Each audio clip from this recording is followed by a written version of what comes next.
بسم اللہ الرحمن الرحیم اللہم صلی علی سیدنا مولانا محمد وعلی آلہ وصحبہ وسلم اللہم انا نحمدک ونستعینک علی ھذا باب التشہد حدیث نمبر 970۔ حضرت عبداللہ ابن مسعود رضی اللہ تعالی عنہ اخذ بیدہ، انہوں نے اپنے شاگرد علقمہ کا ہاتھ پکڑا، وَأَنَّ رسول اللہ، اور نبی علیہ الصلوۃ والسلام نے حضرت عبداللہ کا ہاتھ پکڑا اور نبی علیہ السلام نے ان کو تشہد پڑھنا نماز میں سکھلایا۔ اور پیچھے جو روایت گزری ہے اعمش کی، اس کے حوالے سے آگے انہوں نے اس کو نقل کیا، اور اس کے آخر میں یہ الفاظ ہیں اذا قلت ھذا، جب تو نے یہ کہہ لیا، او قضیت ھذا، یا ادا کر لیا، فقط قضیت صلاتک، تو نے اپنی نماز پوری کر لی، اور اگر تو چاہتا ہے کہ تو کھڑا ہو تو کھڑا ہو جا، اور اگر تو چاہتا ہے کہ تو بیٹھا رہے تو بیٹھا رہے۔ یعنی نفل میں اگر اور زیادتی کرنا چاہتا ہے تو کر لے، اگر اسی پہ سلام پھیرنا چاہتا ہے تو پھیر لے۔ اچھا، یہ جو زیادتی ہے قلت ھذا و فعلت ھذا، پیچھے آپ نے دیکھا ہوگا کہ اعمش کی روایت جو گزری اس کے اندر نہیں تھی یہ زیادتی، یہاں پہ یہ زیادتی موجود ہے۔ تو اس کے رفع اور وقف میں اختلاف ہے محدثین کا کہ یہ جملہ مرفوع ہے یا موقوف ہے۔ بہرحال اگر موقوف بھی ہو تب بھی غیر مدرک بالقیاس مسائل میں رفع کا حکم میں ہے تو مرفوع حکمی ہے یہ روایت، اور اس سے استدلال ہوتا ہے اس بات پر کہ مقدار تشہد بیٹھنا یہ فرض ہے، سمجھ آ رہی؟ مقدار تشہد فرض ہے، تسلیم فرض نہیں ہے جیسا کہ جمہور کہتے ہیں، سمجھ آ رہی؟ تو یہ گویا کہ حنفیہ کی تائید ہے اس باب میں۔ اور ایسے ہی درود پاک پڑھنے میں کہ درود پڑھنا اس کا کیا حکم ہے، آگے بھی یہ مسئلہ آ رہا ہے۔ حنفیہ شافعیہ کے ہاں درود پڑھنا دوسرے قعدے کے اندر یہ واجب ہے، ضروری ہے، تو یہ گویا کہ مستدل ہو جائے گا حنفیہ کا اس باب میں کہ درود پڑھنا واجب نہیں ہے بلکہ یہ سنت ہے۔ بات سمجھ آ رہی؟ اذا قلت ھذا او فعلت ھذا، بعض روایات میں اس طرح ہے فقط تمت صلاتک، تیری نماز کیا ہو چکی ہے؟ پوری ہو چکی ہے۔ جی چلے پڑا گیا۔ وبه قال حدثنا نصر بن علي قال حدثنا ابي قال حدثنا شعبة عن ابي سمعت مجاهدا يحدث عن ابن عمر رضي الله تعالى عنهما عن رسول الله صلى الله عليه وسلم في التشهد التحيات لله الصلوات الطيبات والسلام عليك ايها النبي ورحمة الله وبركاته. قال ابن عمر رضي الله تعالى عنه زدت فيها وبركاته والسلام علينا وعلى عباد الله الصالحين اشهد ان لا اله الا الله. قال ابن عمر رضي الله تعالى عنه زده فيها وحده لا شريك له واشهد ان محمدا عبده ورسوله.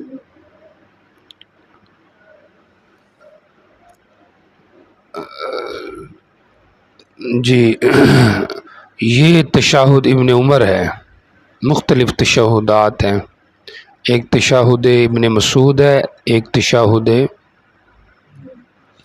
ابن عباس ہے، اور مالکیہ کے یہاں تشہد حضرت عمر رضی اللہ تعالیٰ عنہ ہے۔ تو اس کے جو الفاظ ہیں وہی ہیں جو عبداللہ ابن مسعود کی روایت کے ہیں، تحیات اللہ، صرف واو نہیں ہے، باقی سارا وہی ہے۔ قال، راوی کہتا ہے کہ ابن عمر کہتے تھے کہ تو اس میں یہ بھی اضافہ کرے گا، السلام علیکم ایھا النبی ورحمۃ اللہ وبرکاتہ، السلام علینا وعلی عباد اللہ الصالحین۔ قال ابن عمر کہتا ہے کہ زدت فیہا، تو اس میں یہ بھی زیادہ کرے گا یا میں اس میں یہ اضافہ کرتا ہوں، بات سمجھ آ رہی؟ زدت فیہا، میں اس میں یہ کیا کرتا ہوں، اضافہ کرتا ہوں۔ تو بہرحال یہ جو الفاظ ہیں تو السلام علینا وعلی عباد اللہ الصالحین اشہد ان لا الہ الا اللہ، یہ ابن عمر کی موقوف حدیث سے بھی ثابت ہے کہ یہ الفاظ بیچ میں کیا کر لیے جائیں، اضافہ کر لیے جائیں ان کا۔ جی چلیں۔ وبه قال حدثنا عمرو بن عون قال اخبرنا ابو عوانة عن قتادة واخبرنا احمد بن حنبل قال حدثنا يحيى بن سعيد قال حدثنا هشام عن قتادة عن يونس بن جبير عن حسان بن عبد الله الرقاشي قال صلى بنا ابو موسى الاشعري رضي الله تعالى عنه فلما جلس في اخر صلاته قال رجل من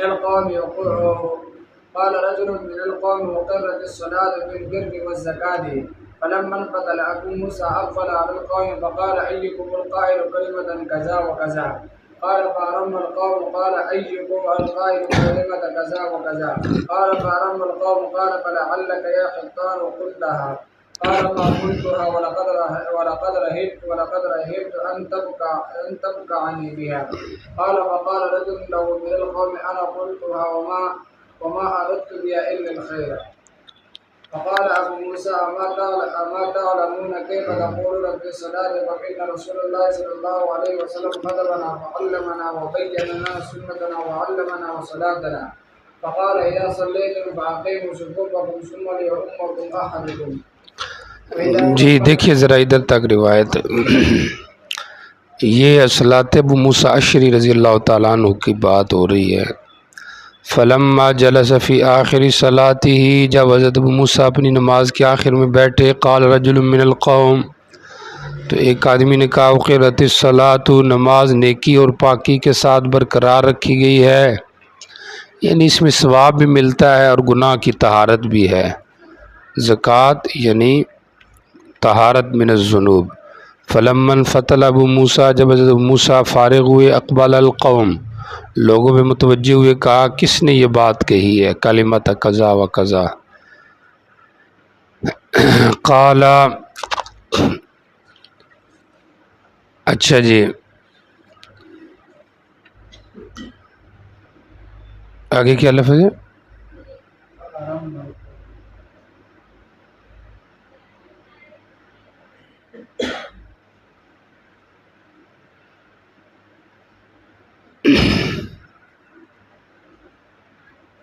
فَأَرَمَّ الْقَوْمَ، سمجھ آ رہی؟ یہ بات کس کس نے کی ہے؟ اور قال فَأَرَمَّ الْقَوْمَ یہ بھی اس کی طرف ہے، یعنی حضرت عبداللہ ابن ابو موسیٰ نے قوم کی طرف قصد کیا۔ قال ایکم قائل کلمۃ قضا و قضا، قال فَأَرَمَّ الْقَوْم، ارمہ کا معنی نیچے بھی لکھا ہے کہ خاموش ہو گئے لوگ، ارمہ ٹھیک ہو گیا۔ فَأَرَمَّ الْقَوْمُ، لوگ خاموش ہو گئے۔ قَالَ فَلَعَلَّكَ يَا حِطَّانُ قُلْتَهَا، تو نے اس کو کہا ہے۔ قَالَ مَا قُلْتُهَا، میں نے تو نہیں کہا۔ وَلَقَدْ رَهِبْتُ، لیکن مجھے یہ ڈر ہوا ہے، أَن تَبْكَعْنِي بِهَا، کہ آپ مجھے ہی ڈانٹیں گے۔ تبکانی یعنی توبخنی، مجھے ہی آپ توبیخ کریں گے۔ قال، کہتے ہیں فقال رجل من القوم، ایک آدمی نے کہا انا قلتها، میں نے کہا ہے، وما اردت بها الا الخیر، مقصد میرا خیر تھا، میں نے تو اچھی بات کا اظہار کیا ہے۔ فقال ابو موسیٰ نے فرمایا ما تعلمون، کیا تم نہیں جانتے ہو کہ تم اپنی نمازوں میں کیا کہتے ہو؟ نبی علیہ السلام نے ہمیں خطبہ دیا، ہمیں سکھایا، ہمیں سنتے اور ہمیں نماز کی تعلیم دی۔ آپ نے فرمایا اذا صلیتم، جب تم نماز پڑھو تو اپنی صفیں سیدھی رکھو، ثم لیؤمکم احدکم، پھر چاہیے کہ تمہارا ایک نماز پڑھائے۔ جی چلے آگے چلے۔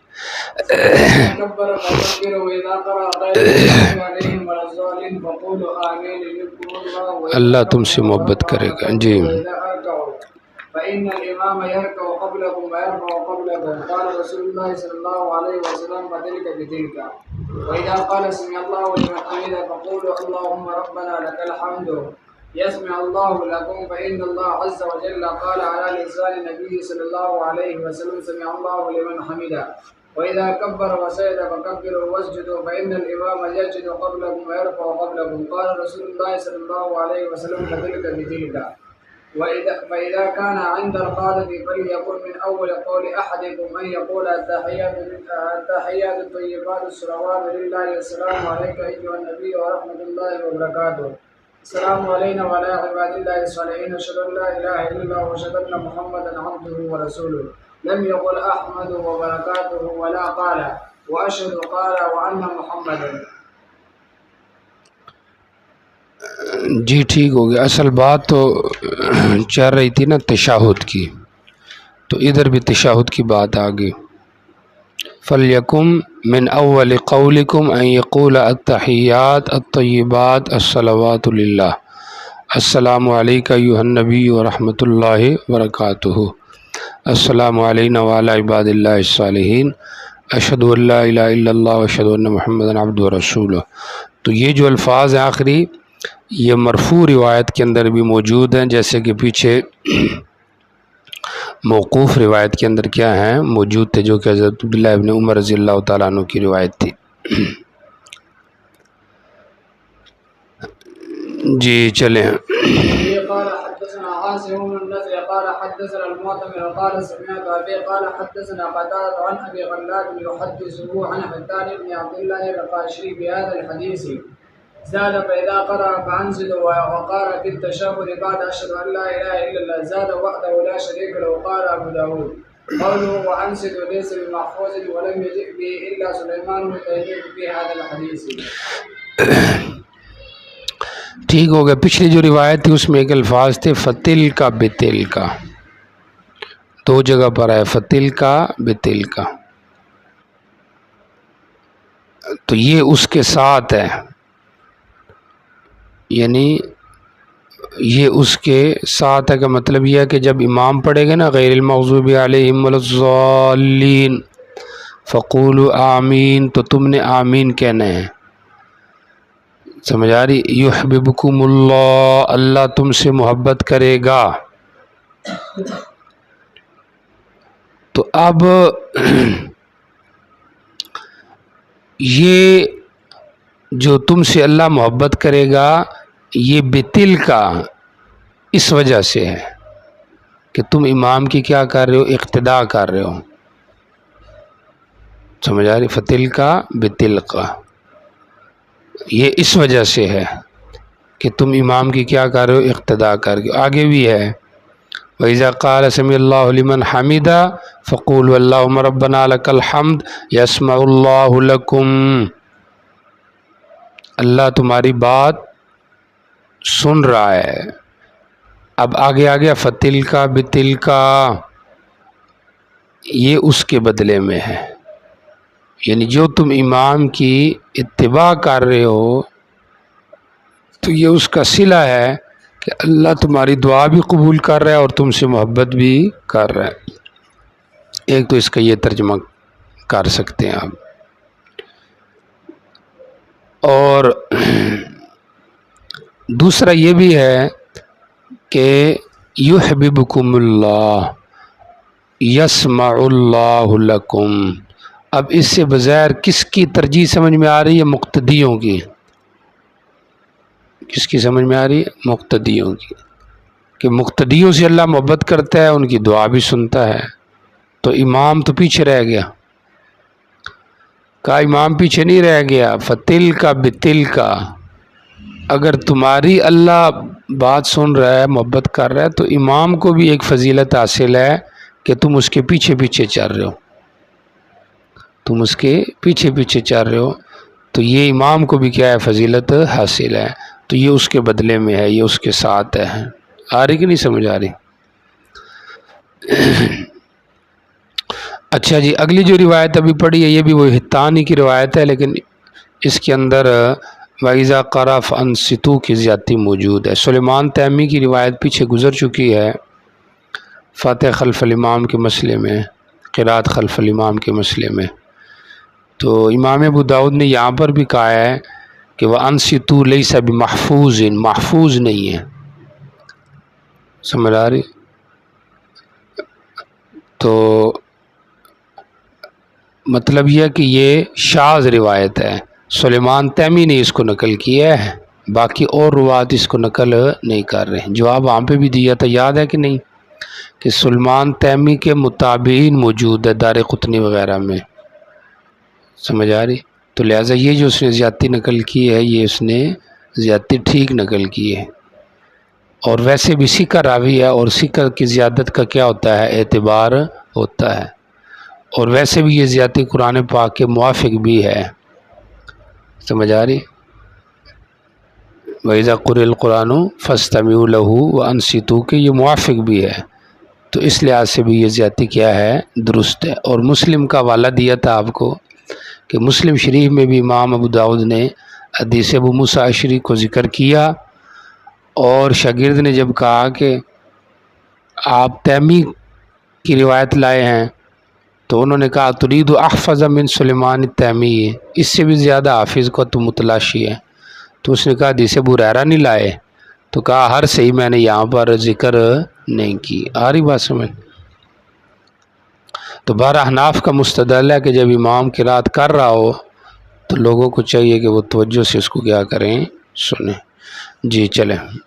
وبه قال حدثنا قتيبة بن سعيد قال حدثنا ليث عن ابي زبير عن سعيد بن جبير الطاووس عن ابن عباس رضي الله تعالى عنهما انه قال كان رسول الله صلى الله عليه وسلم يعلمنا التشهد كما يعلمنا القرآن، وكان يقول التحيات المباركات الصلوات الطيبات لله السلام عليك أيها النبي ورحمة الله وبركاته، السلام علينا وعلى عباد الله الصالحين، واشهد ان لا اله الا الله واشهد ان محمدا رسول الله۔ ٹھیک ہو گیا۔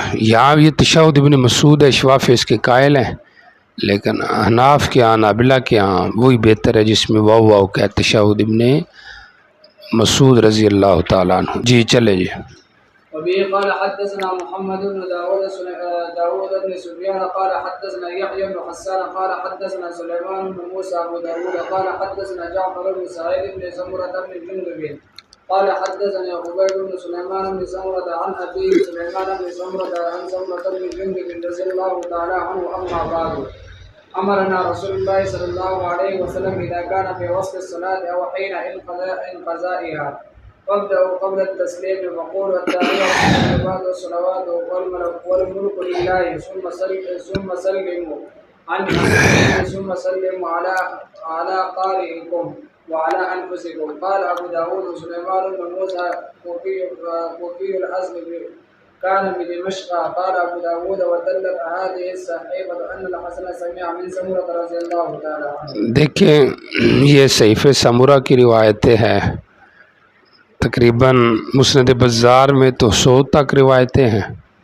امام ابو داؤد نے 6 روایتیں لی ہیں اس سے، ان سب کی سند ایک ہی ہے، تو اما بعد لایا جاتا ہے ہر ایک کے اندر روایت سے پہلے اما بعد۔ اچھا جی، چونکہ ان کی عادت تھی حضرت سمرہ کی۔ تو دیکھیں باقی یہ جو سند ہے، سمجھ آ رہی، یہ سند ضعیف ہے صحیفہ سمرہ کی، علماء نے اس کے اوپر اعتراض کیا ہے۔ بہرحال یہاں پہ ایک روایت لے آئے ہیں کہ ہمیں نبی علیہ السلام نے حکم دیا کہ جب درمیان نماز میں ہو یا ختم ہونے کے قریب ہو تو تسلیم سے پہلے یہ پڑھا کرو التحیات والصلوات والطیبات والملک للہ، پھر دائیں بائیں سلام پھیرو، اپنے آپ پہ بھی نیت کرو۔ قال ابو داود، امام ابو داود کہتے ہیں، اور سلیمان ابن موسیٰ جو ہیں یہ اصلاً کوفی ہے، دمشق میں رہتے تھے۔ قال ابو داود، امام ابو داود کہتے ہیں یہ صحیفہ دلالت کر رہا ہے اس بات پر کہ حسن کا سماع حضرت سمرہ سے ہے۔ اصل میں یہ جو راوی ہے نا حسن بصری، اس کے بارے میں اختلاف چلتا ہے کہ حضرت سمرہ سے ان کا سماع ہے کہ نہیں ہے۔ 3 قسم کے قول ہیں۔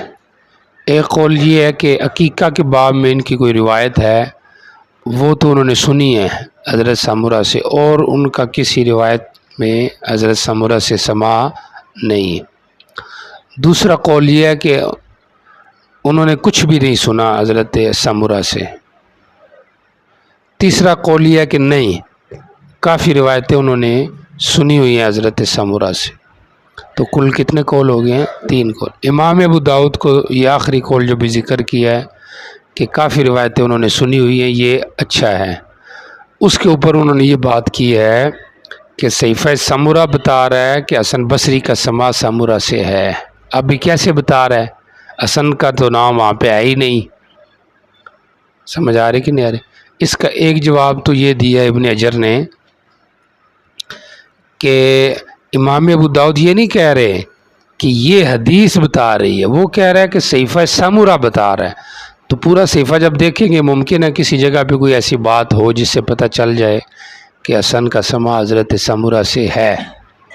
دوسرا جواب یہ بھی دیا گیا ہے کہ جیسے کہ صاحب منہل نے جواب دیا ہے کہ اصل میں حسن بصری اور یہ جو راوی ہے حضرت سلیمان جو سمرہ کا بیٹا ہے، یہ ایک ہی طبقے کے روات ہیں۔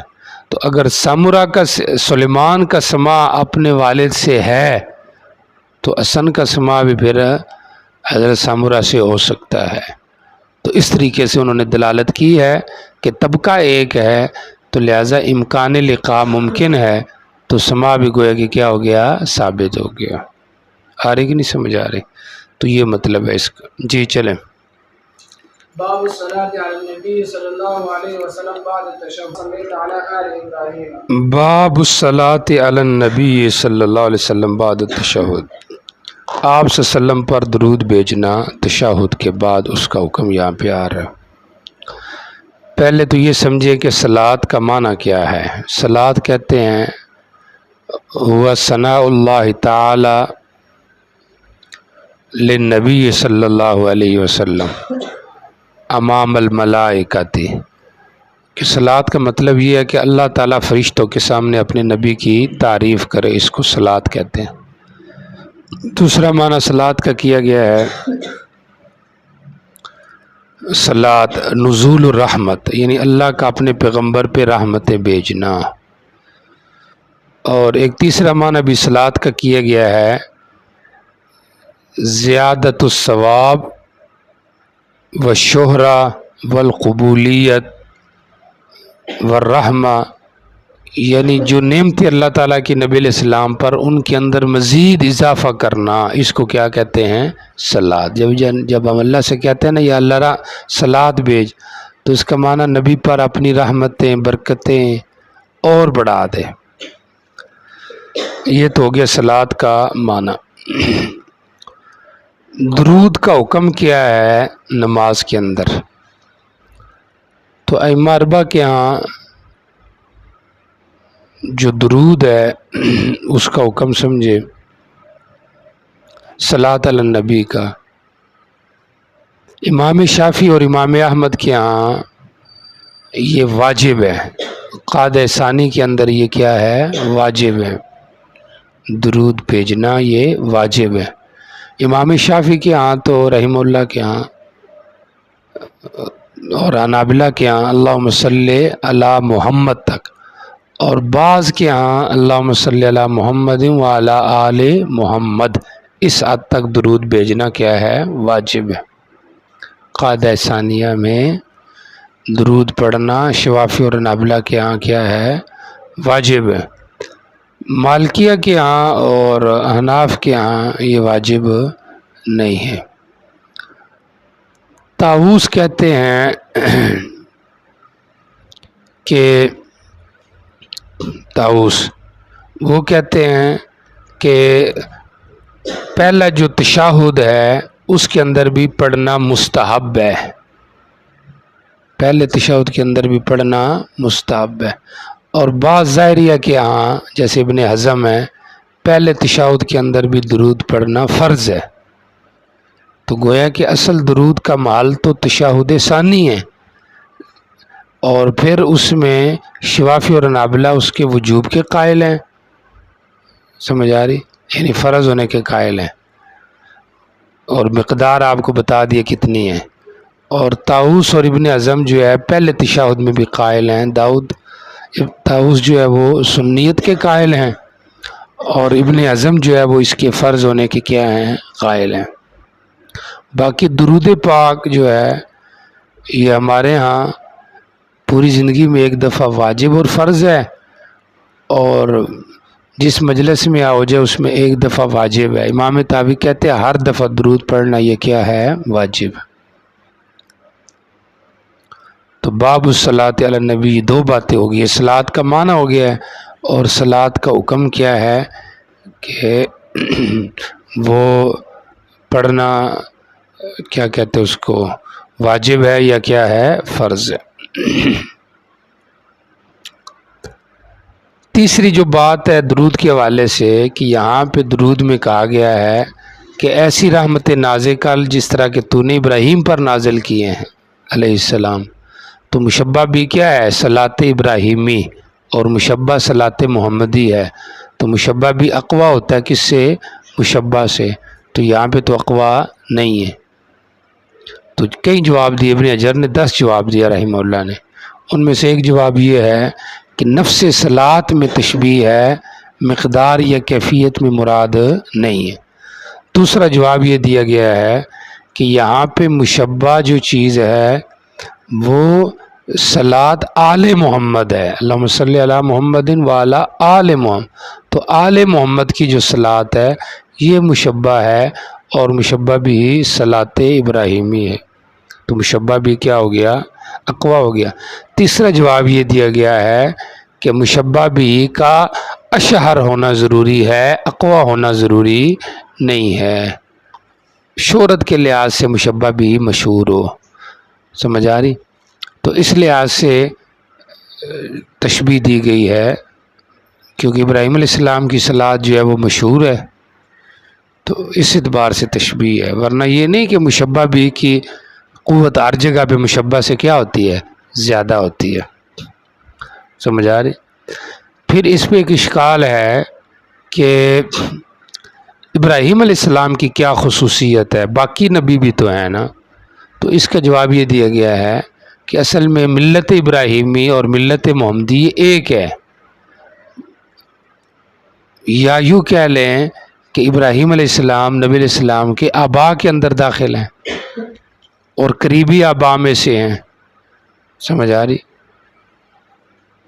تو اس لحاظ سے ان کا ذکر کیا ہے، فَاتَّبِعْ مِلَّةَ إِبْرَاهِيمَ حَنِيفًا، سمجھ آ رہی، تو یہ وجہ ہوگی۔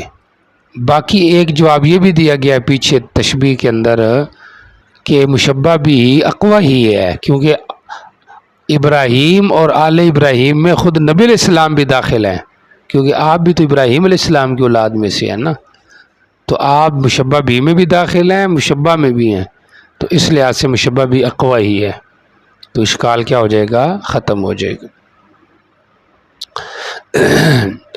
صحابہ اکرام نے یہاں جو روایت ہے، صحابہ اکرام نے کہا، یہ بخاری وغیرہ میں بھی روایت ہے کعب بن عجرہ کی، کہ ہم سلام تو آپ پہ پڑھتے ہیں، صلاۃ کیسے پڑھیں، قرآن میں تو دونوں کا حکم ہے، صلو علیہ وسلم تسلیم، کہا یہ درود پڑھ لو، تو یہ درود ابراہیمی افضل درود ہے باقی درودوں سے، چونکہ منصوص درود ہے اور اعلیٰ جگہ یعنی نماز کے اندر اس کو پڑھا جاتا ہے۔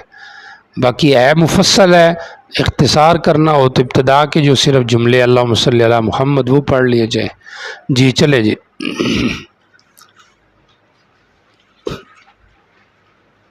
وبه قال حدثنا محمد بن علاء قال حدثنا ابن بشر عن مسعر عن الحكم بإسناد بهذا قال اللهم صل على محمد وعلى آل محمد كما صليت على إبراهيم إنك حميد مجيد اللهم بارك على محمد وعلى آل محمد كما باركت على آل إبراهيم إنك حميد مجيد قال أبو داود رواه بكر بن عدي عن ابن ابي ليلى كما رواه مسعر الا انه قال كما صليت على ال ابراهيم انك حميد مجيد وبارك على محمد وساق مثله. شابه جی. وبه قال حدثنا القعنبي عن مالك قال وحدثنا ابن صالح قال اخبرنا ابن وائل قال اخبرني مالك عن عبد الله بن ابي بكر بن محمد بن عمرو بن حزم عن ابيه عن عمرو بن سليم الزرقي انه قال أخبرني أبو حميد السعدي رضي الله تعالى عنه أنهم قالوا يا رسول الله كيف نصلي عليك؟ قال قول اللهم صل على محمد وأزواجه وذريته كما صليت على آل إبراهيم وبارك على محمد وأزواجه وذريته كما باركت على آل إبراهيم إنك حميد مجيد. جی چلے. وبه قال حدثنا القعنبي عن مالك عن نعيم بن عبد الله بن المجمل أن محمد بن عبد الله بن زيد وعبد الله بن زيد هو الذي قرئ النداء في الصلاة أخبره عن أبي مسعود الأنصاري أنه قال أتانا رسول الله صلى الله عليه وسلم في مجلس سعد بن عبادة وقال له بشير بن سعد أمرنا الله أن نصلي عليك يا رسول الله فكيف نصلي عليك؟ فسكت رسول الله صلى الله عليه وسلم حتى تمنينا أنه ہماری یہ تمنا ہوئی کہ ہم آپ سے پوچھتے ہی نہ، وہ سوال نہ کرتے. ظاہری بات ہے آپ ناراض ہو گئے تو اس لحاظ سے یہ مسئلہ ہوا. جی. حتى تمنينا أنه لم يسأله ثم قال رسول الله صلى الله عليه وسلم قولوا فذكر معنا حديث كعب بن عبيدة رضي الله تعالى عنه زاد في آخره في العالمين إنك حميد مجيد. جی ٹھیک. وبه قال حدثنا أحمد بن يونس قال حدثنا زهير قال حدثنا محمد بن إسحاق قال حدثنا محمد بن إبراهيم بن الحارث عن محمد بن عبد الله بن زيد عن عقبة بن عامر بهذا الخبر قال أقول اللهم صل على محمد النبي الأمي وعلى آله محمد. وبه قال حدثنا محمد بن إسماعيل قال حدثنا حبان بن يسار الكلابي قال حدثنا أبو مطرف بن عبيد الله بن طلحة بن عبيد الله بن كريزي قال حدثني محمد بن علي الحاشري عن مجمل عن ابي هريره رضي الله تعالى عنه عن النبي صلى الله عليه وسلم قال من سره ان يبتلى بالمكيال فهو واذا صلى علينا اهل البيت فليقل اللهم صل على محمد النبي وازواجه امهات المؤمنين وذريته واهل بيته كما صليت على ال ابراهيم انك حميد مجيد. من سرہ جس کو یہ اچھا لگتا ہے کہ اس کو پورا پورا ثواب دیا جائے. یقتال بالمکیال الاوفا، ایسا مکیال جو وزن کو پورا کر دے، یعنی اس کو پورا ثواب ملے. تو جب وہ ہمارے اوپر درود پڑھے اہل بیت پر تو پھر وہ اس طرح درود پڑھے اللہم صلی علی محمد النبی الامی وازواجہ امہات المؤمنین وذریاتہ واہل بیتہ، یعنی تمام جو نبی علیہ السلام کے اقرباء ہیں ان کا احاطہ کریں. جی چلیں. باب ما يقول بعد التشهد. تشہد کے بعد تو درود ہی پڑھا جاتا ہے، لیکن درود کا تو ذکر پیچھے آ گیا ہے. تو مراد بعد تشہدی والصلاۃ ہے، جو صلاۃ اور تشہد کے بعد پڑھا جاتا ہے، یعنی کہ باقی دعائیں ان کا ذکر آ رہا ہے. جی چلیں. وبه قال حدثنا احمد بن حنبل قال حدثنا وليد بن مسلم قال حدثنا الاوزاعي قال حدثني حسان بن عطية قال حدثني محمد بن ابي عائشة انه سمع ابا هريرة رضي الله تعالى عنه يقول قال رسول الله صلى الله عليه وسلم اذا فرغ احدكم من التشهد الاخر فليتعوذ بالله من اربع: من عذاب جہنم ومن عذاب القبر ومن فتنة المحیا والممات ومن شر المسیح الدجال. آخری تشہد سے جب کوئی فارغ ہوئے تو یہ دعا پڑھے، اللہم انی اعوذ بک من اربعین، 4 چیزوں سے پناہ مانگتا ہوں: عذاب جہنم، قبر کا عذاب، حیات ممات کا فتنہ اور مسیح دجال کی شر سے. 4 سخت شر ہیں، سمجھ آ رہی؟ مسیح دجال اللہ تعالیٰ حفاظت فرمائے. حیات ممات کا فتنہ یہ بھی سخت فتنہ ہے. زندگی کے جتنے بھی فتنے ہیں انسان بعض اوقات ہر لحاظ سے ٹھیک ہوتا ہے لیکن کسی امتحان میں پڑ جاتا ہے.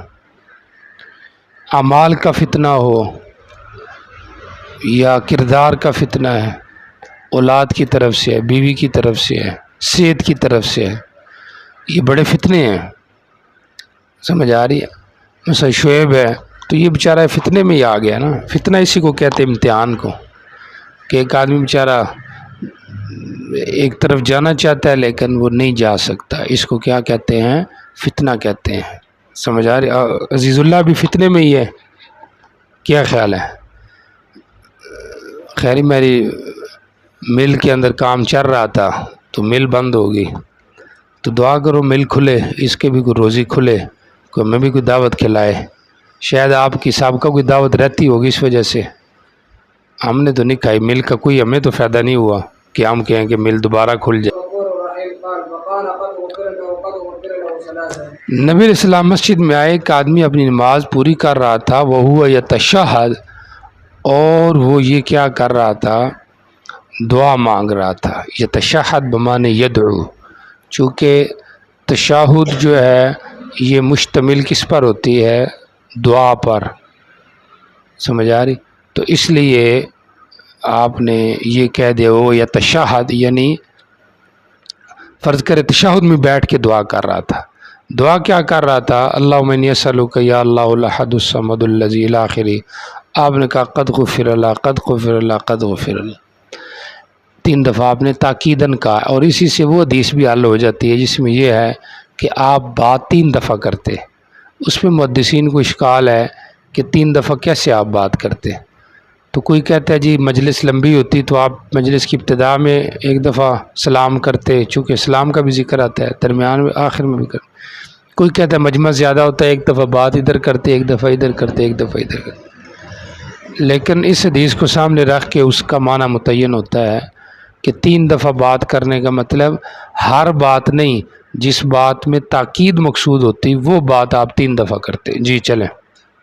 باب اخفاء التشهد وبه قال حدثنا عبد الله بن سعيد الكندي قال حدثنا يونس بن بكير عن محمد بن اسحاق عن عبد الرحمن بن الاسود عن ابي عن عبد الله رضي الله تعالى عنه قال من السنة ان يخفى التشهد۔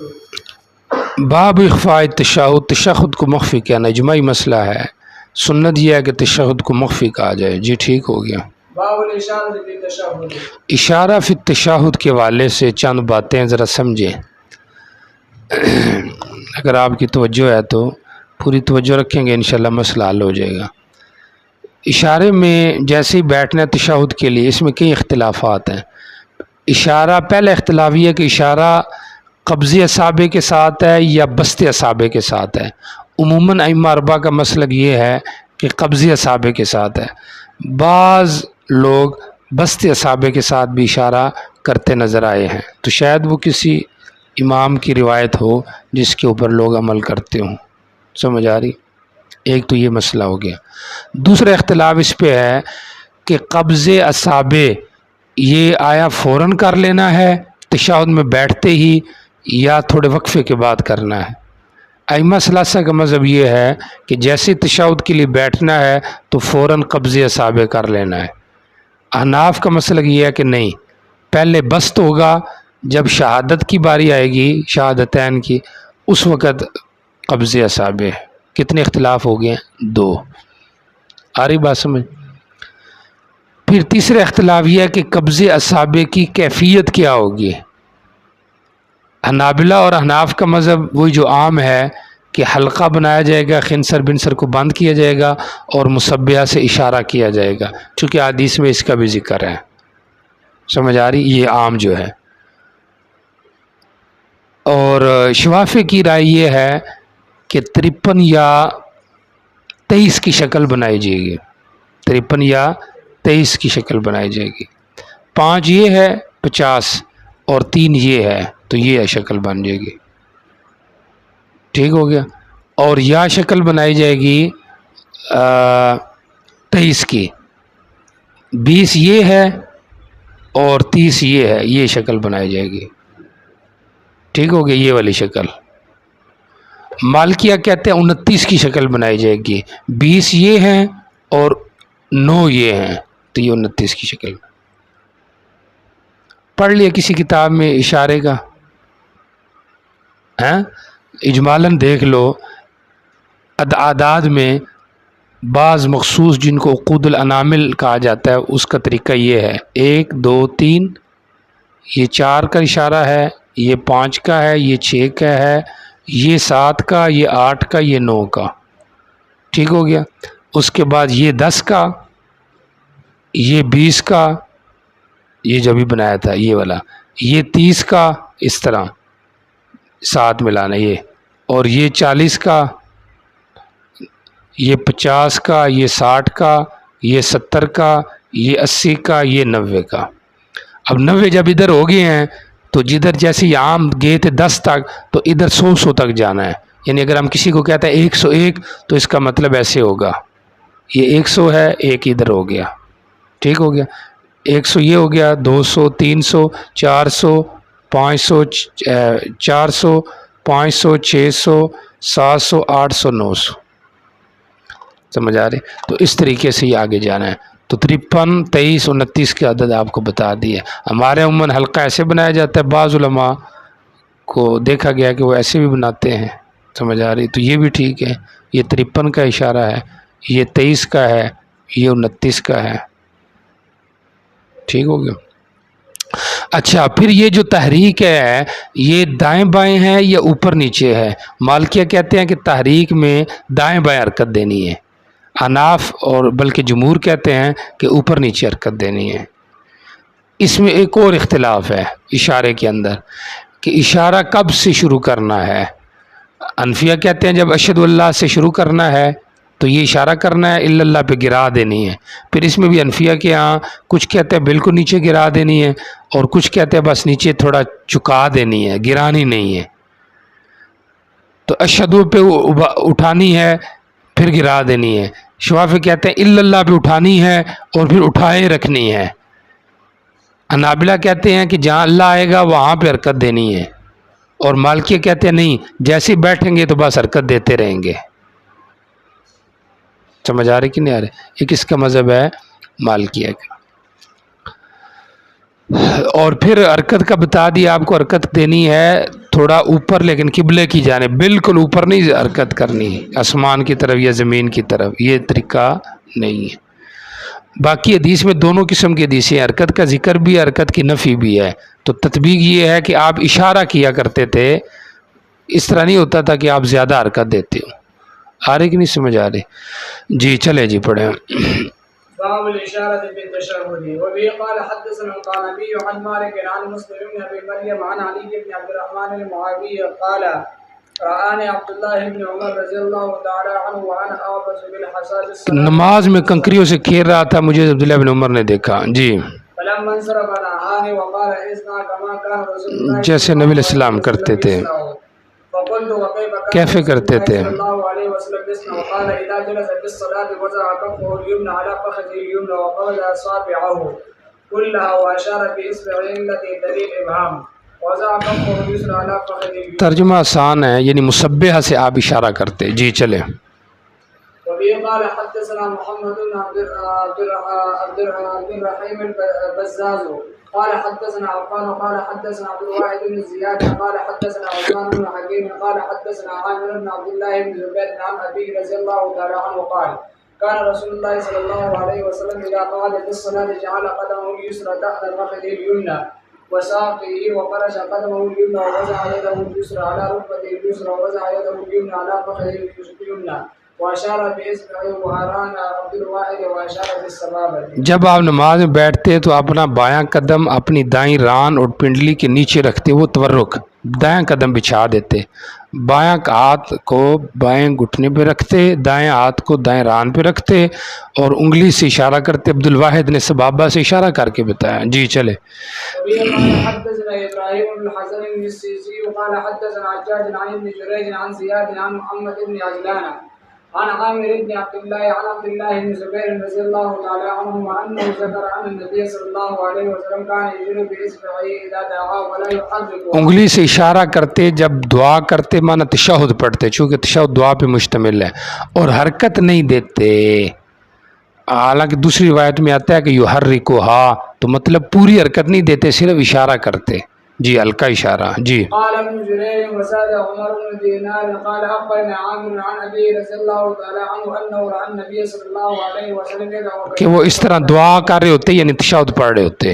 النبي صلى الله عليه وسلم بيده اليسرى على فخذه اليسرى، آپ اپنے بائیں ہاتھ سے بائیں ران کے اوپر بوجھ ڈالے ہوئے ہوتے تھے، یہ والی صورت ہوتی تھی، یہ والی سمجھ آ رہی ہے؟ یعنی مطلب یہ ہے کہ آپ بالکل اس طرح نہیں بیٹھتے تھے جیسے ٹیک لگائی ہے، تھوڑا سا جھکاؤ اس طرف ہوتا تھا، دیکھا ہوگا آپ نے بعض لوگوں کو، تو جھکاؤ ہو بھی جائے تب بھی ٹھیک ہے، تھوڑا سا نہ بھی ہو تب بھی صحیح ہے، لیکن بالکل ایسے نہ ہو، چونکہ جھکاؤ ہونا یہ ضعف کی بھی علامت ہو سکتی ہے، اور یہ آپ کی آخری عمر کی علامت ہوگی جب آپ میں کچھ ضعف تھا۔ جی چلیں۔ وبه قال حدثنا محمد بن بشار قال حدثنا يحيى قال حدثنا ابن عجلان عن عامر بن عبد الله بن زبير عن ابيه رضي الله تعالى عنه بهذا الحديث قال لا يجاوز بصره واشارته وحديث آپ کی آنکھ آپ کے اشارے سے تجاوز نہیں کرتی، ایک یہ بھی مسئلہ ہے کہ دیکھنا کہاں پہ چاہیے نماز میں، سمجھ آ رہی؟ تو ہمارے یہاں منتہائے سجود جو ہے موزز اس سے آگے نہیں بڑھنا چاہیے، باقی رکوع کے اندر قدمین کی طرف، سجدے میں سجدے کی جگہ کی طرف، قیام میں بھی ادھر ہی دیکھنا چاہیے، سجدے میں گوشہ بینی کی طرف دیکھنا چاہیے، تو یہ چیز ہے۔ اور شوافی کے یہاں بھی یہ ہے کہ باقی تو دیکھنا سجدے کی طرف ہی چاہیے، لیکن جب اشارہ کی باری آئے تو اس وقت انگلی کی طرف دیکھنا چاہیے۔ بات سمجھ آ رہی کہ نہیں؟ جی چلے۔ وبه قال حدثنا عبد الله بن محمد النفيلي قال حدثنا عثمان يعني ابن عبد الرحمن قال حدثنا عصام بن قدامة من بني بجيلة عن مالك بن نمير الخزاعي عن أبيه رضي الله تعالى عنه قال رأيت النبي صلى الله عليه وسلم واضعا ذراعه اليمنى على فخذه اليمنى رافعا إصبعه السبابة قال نهانا شيئا۔ میں نے نبی علیہ السلام کو دیکھا کہ آپ اپنی دائیں کونی کو دائیں ران پہ رکھے ہوئے تھے اور اپنی انگلی